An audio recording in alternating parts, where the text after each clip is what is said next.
सर्व बांधवांना speaker phone चालू आहे. बापूंशी मी बोलतोय तुमच्या सगळ्याच्या वतीनं. बापू, मराठा बांधव आपल्या निवासस्थानी दारामध्ये येऊन बसले. मागील 7 दिवसापासून मराठा योद्धा 5 कोटी मराठाचं नेतृत्व ज्यांनी केलं, कुटीत सभा घेतली. अशा जरांगे पाटलाच्या जीवाची हेळसांड होत असताना आपलं सरकार जे बघ्याच्या भूमिका घेत आहे त्याचा सगळ्या दिवशी आम्ही निषेध करतोय. लोकांच्या भावना अतिशय तीव्र आहेत. उद्याच्या 20 तारखेच्या अधिवेशनामध्ये 50% आत आणि ओबीसी मधून मराठा आरक्षण मिळालं पाहिजे अशी भूमिका तुम्ही आपल्या सोलापूर वासियांकडून घ्यावी याचं निवेदन घेऊन आपण आलेलो आहे. बोला बापू.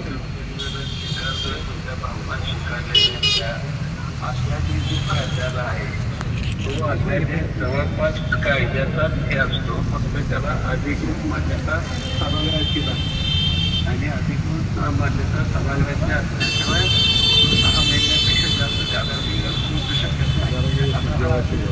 6 महिन्याची कालावधी असला समाजाच्या भावना पाहता स्पेशल अधिवेशन 20 तारखेला घेतलं. या अधिवेशनात कोणतीही चर्चा होणार नाही. केवळ मराठा समाजाची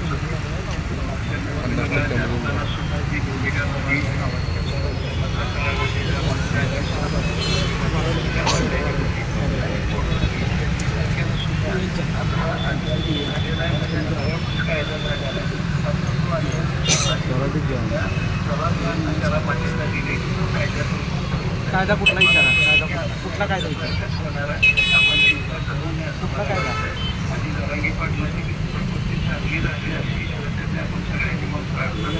नाही, प्रार्थना नाही बापू. सरकारनं 7 दिवस झाला, आज 7वा दिवस आहे. एकही तुमचं प्रतिनिधित्व केलं नाही. त्यासाठी आम्ही दारात आलोय. आरक्षण तर सरकारच्या मानगुटीवर बसून आम्ही मिळवणार आहे, पण 7 दिवस झाला जर मराठाला मिळालं नेता जर आम्ही गमावून बसलो तर आम्ही सरकारकडून काय घ्यायचा? कुठला कायदा ही केलं विचारा. कायदा काय करणार आहे बापू? कायदा काय करणार आहे सांगा. कायदा कुठला कायदा? कायदा काय? तुम्ही कायदा 50%च्या आतून करणार आहात का बाहेर करणार आहे? एक मिनिट, कन्फ्युज व्हायला लागलं. नाही, तुम्ही ओबीसी मतदाराला घाबरून मराठ्यांना 50%च्या बाहेर ठेवणार असाल तर मराठा समाज तुमच्या सोबत आहे का? 50%च्या आत ओबीसी मधून जर तुम्ही आमचा विचार करणार असाल तर मराठा समाज तुमच्या सोबत नाही. एक मिनिट बघू. मोबाईल दुसऱ्या बापू,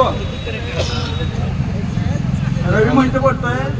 मागच्या वेळेस तुमच्या घरासमोर आम्ही आंदोलन केलं, मराठा समाजाला 50% मधनं सरसकट आरक्षण पाहिजे म्हणून.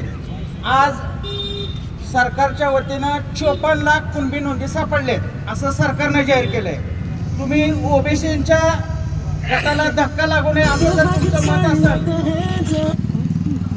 हॅलो, ओबीसीला धक्का न लावता जर मराठ्यांचा विचार करत असाल तर 54 लाख मराठा बांधव ओबीसी मध्ये गेलेला आहे ह्याचा बी विचार लक्षात ठेवा. आणि कायदा जो तुम्ही आता म्हणलेला कायदा 20 तारखेपर्यंत करणार आहे, कायदा कुठला करणार आहे ती सांगा म्हणजे समाज बांधव ऐकतील. अहो, सभागृह ठरवल पण कायदा कुठला पारित करणार आहे? तुम्ही बघा बापू, एपीएमसी मार्केटला जी अधिसूचना तुम्ही दिली त्याच्यात तुम्ही सगळ्या सोयऱ्याचा कायदा पारित करणार आहेत ही बोललेले आहेत.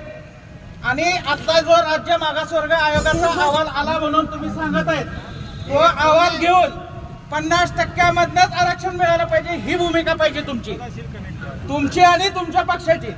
त्याच्यावर मत व्यक्त करा. तेच म्हणालो मी. विरोधी पक्ष आणि तुम्ही सगळ्यात आले त्या.